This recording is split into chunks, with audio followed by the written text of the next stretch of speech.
विशेष विधेयक, जिसकी लंबे समय से देश के अंदर लगातार लोगों को प्रतीक्षा थी, लगातार जिसकी मांग उठती रही थी, जो बरसों बरसों का इंतजार था, वो देवभूमि उत्तराखंड के अंदर इसकी शुरुआत हुई है और विधानसभा के अंदर आज इसको पारित किया गया है। इसके लिए मैं उत्तराखंड विधानसभा के सभी सदस्यों का, सभी अपने सहयोगियों का धन्यवाद करता हूं और विशेष रूप से उत्तराखंड की देवतुल्य जनता का धन्यवाद करना चाहता हूं कि उनके कारण से ही, उनके आशीर्वाद से ही, उनके समर्थन से ही और उन्होंने जो हमको सरकार में आने का मौका दिया, उसके कारण से ही आज हम ये कानून बना पाए। समान नागरिक संहिता का जो एक्ट है, जो विधेयक है, उसको हम पारित कर पाए। इसके साथ साथ मैं हमारे देश के यशस्वी प्रधानमंत्री आदरणीय नरेंद्र मोदी जी का भी धन्यवाद करना चाहता हूं कि उनकी प्रेरणा से, उनके मार्गदर्शन में हमको आज ये विधेयक राज्य की विधानसभा में पारित करने का अवसर मिला और उनके मार्गदर्शन में हमने काम किया। हमको उन्हीं से प्रेरणा मिली। एक भारत श्रेष्ठ भारत का जो उनका संकल्प है, उसी संकल्प को अपनी प्रेरणा मानते हुए हम आगे बढ़े और आज इसको विधेयक के रूप में हम प्रेरित कर पाए। आदरणीय प्रधानमंत्री जी के मार्गदर्शन में उत्तराखंड में समान नागरिक संहिता का जो अवसर है, क्योंकि चुनाव के वक्त आदरणीय प्रधानमंत्री जी भी यहाँ आए थे, उन्होंने भी हमारे, जब हमने इस बात को रखा था, हमारी पार्टी ने रखा था, उन्हीं के मार्गदर्शन में रखा था।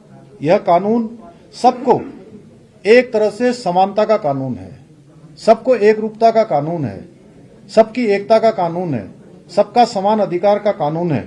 यह, इसके बारे में अलग अलग लोग अलग अलग बातें कर रहे थे, लेकिन सारी बातें आज और कल जो 2 दिन विधानसभा के अंदर चर्चा हुई है, उस चर्चा में बहुत चीजें स्पष्ट हो गई हैं कि ये कानून हम किसी के खिलाफ नहीं लाए हैं, ये कानून किसी के विरुद्ध नहीं है, बल्कि ये उन माताओं, बहनों, बेटियों के लिए जिनके जीवन में कई बार कुरीतियों के कारण से, कई बार असमानताओं के कारण से उनको अनेक कष्टों का सामना करना पड़ता था, अनेक बार उनको यातनाओं का सामना करना पड़ता था।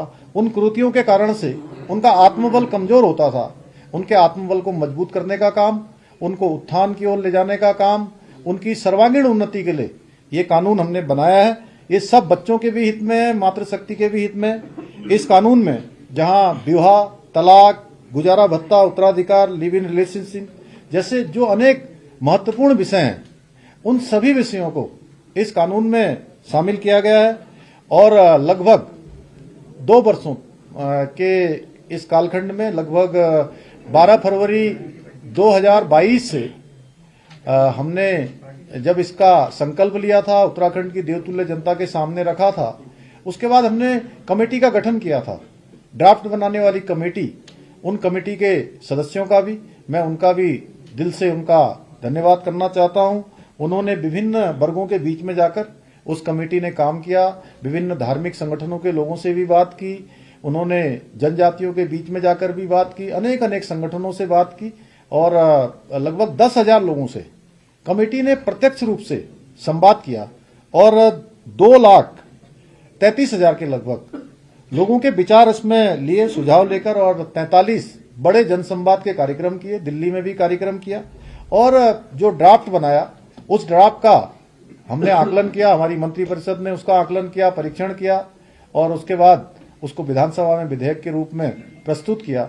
आज ये विधेयक पारित हो गया है और मैं देवभूमि उत्तराखंड की देवतुल्य जनता का धन्यवाद करना चाहता हूं, विधानसभा के सभी सदस्यों का जिन्होंने इसमें सहभागी होने का, जिनको ये अवसर मिला है, जिनके हाथों ये शुभ काम हुआ है, उन सब का धन्यवाद करता हूं और आदरणीय प्रधानमंत्री जी का विशेष रूप से धन्यवाद करते हुए कि उत्तराखंड की देवतुल्य जनता की तरफ से कि देश बनाने की तरफ उत्तराखंड आगे बढ़ा है, उत्तराखंड ने शुरुआत की है और भारतवर्ष के अन्य राज्यों से भी हमारी अपेक्षा रहेगी कि हमने इसको यहाँ पारित कर दिया है, यहाँ एक्ट बना दिया है, महामहिम राष्ट्रपति जी के यहाँ इसको भेजेंगे और जल्दी महामहिम राष्ट्रपति जी के यहाँ से जैसे ही हमको स्वीकृति प्राप्त हो जाएगी तो हम इसको कानून के रूप में राज्य के अंदर लागू करेंगे और राज्य में लागू करने के लिए जो जरूरी व्यवस्थाएं हैं इतने दिनों में हम उन व्यवस्थाओं को भी सुनिश्चित करने का काम करेंगे। अंत में मैं आप सबका भी धन्यवाद करता हूं। बहुत बहुत धन्यवाद। सर, मुख्यमंत्री जी, कुछ लोगों का ये कहना है कि चुनाव के वक्त इस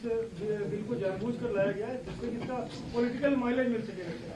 देखिए, इस चुनाव के लिए चुनाव तो आ रहा है, लेकिन हम इसको विधानसभा के चुनाव में लाए थे। और सबसे बड़ी बात जो आप सबके सामने मैं स्पष्ट करना चाहता हूं, मैं संजय भाई आपका बहुत आभारी हूं कि आपने ये प्रश्न पूछकर, मैं समझता हूं कि अपने अन्य साथियों की भी जो जिज्ञासा है, उस जिज्ञासा का प्रश्न मेरे सामने किया है।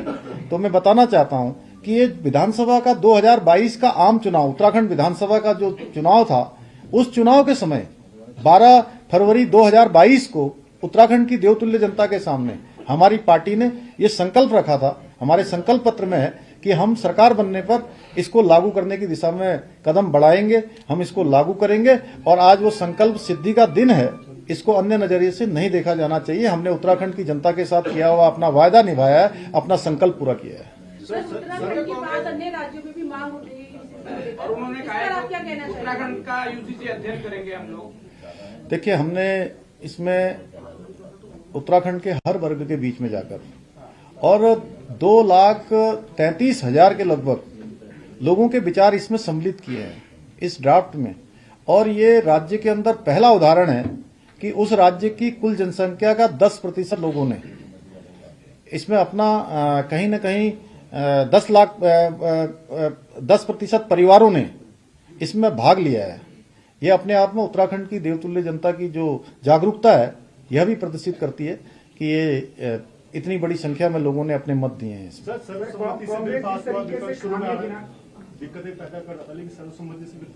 नहीं, बहुत सौहार्दपूर्ण तरीके से उत्तराखंड के अंदर सभी ने इसमें भाग लिया है, सभी ने अपने अपने विचार लिए हैं। हमने एक शुरुआत की है, आगे और भी जो सुझाव आएंगे, जो संशोधन आएंगे, जो राज्य के हित में होंगे, उन सबको आगे बढ़ाएंगे, उन सबको सम्मिलित करेंगे। कांग्रेस इसको कह रही है कि 7% आबादी पे टारगेट तुष्टिकरण किया गया है। आप मानते हैं कि 7% ये तुष्टिकरण नहीं है, ये संतुष्टिकरण है। ये महिलाओं का सशक्तिकरण भी है और महिलाओं की मातृशक्ति की सुरक्षा भी है, ये सुनिश्चित करेगा। और बुजुर्गों की भी, सभी वर्गों की सुरक्षा के लिए ये समान नागरिक संहिता हम लेकर आए हैं। मुख्यमंत्री जी, प्रदेशवासियों को क्या आश्वासन देंगे कि इस कानून को उतनी गंभीरता के साथ इम्प्लीमेंट किया जाए? निश्चित रूप से देखिए, देवभूमि के हर एक व्यक्ति का इसमें योगदान है और हम सब गौरवान्वित है। पूरा उत्तराखंड इस दिशा में प्रयास करने वाला हमारा देश का पहला राज्य है। हमको ये सौभाग्य मिला है, इसलिए हम जहां सरकार इसके लिए जागरूक होकर, सरकार हर प्रकार से तैयार होकर, व्यवस्थित होकर, उन सभी जो कानून इसमें बनेंगे, जो एक्ट बनेगा, उन सब के लिए तैयारी कर रही है। जागरूक होकर जनता ने जिस प्रकार से हमको सेवा का अवसर दिया है, उसी प्रकार से इस कानून को लागू करने के लिए भी आगे आएगी। मुख्यमंत्री जी, उत्तराखंड में लोग मूल निवास और भू कानून को लेकर संघर्ष कर रहे हैं, क्या वो ड्राफ्ट कब लेकर आएंगे? देखिए, हमने कहा है कि उत्तराखंड राज्य के हित में जो भी जरूरी होगा वो सब हम लेकर आएंगे और राज्य हित में हम कभी भी निर्णय लेने से पीछे नहीं हटे। आज समान नागरिक संहिता राज्य की जनता ने ही जो है इस पर मोहर लगाई है, ये तो हम लागू कर रहे हैं। धन्यवाद। आंदोलनकारी वाला वो भी बहुत बढ़िया है, उत्तराखंड के हित में है।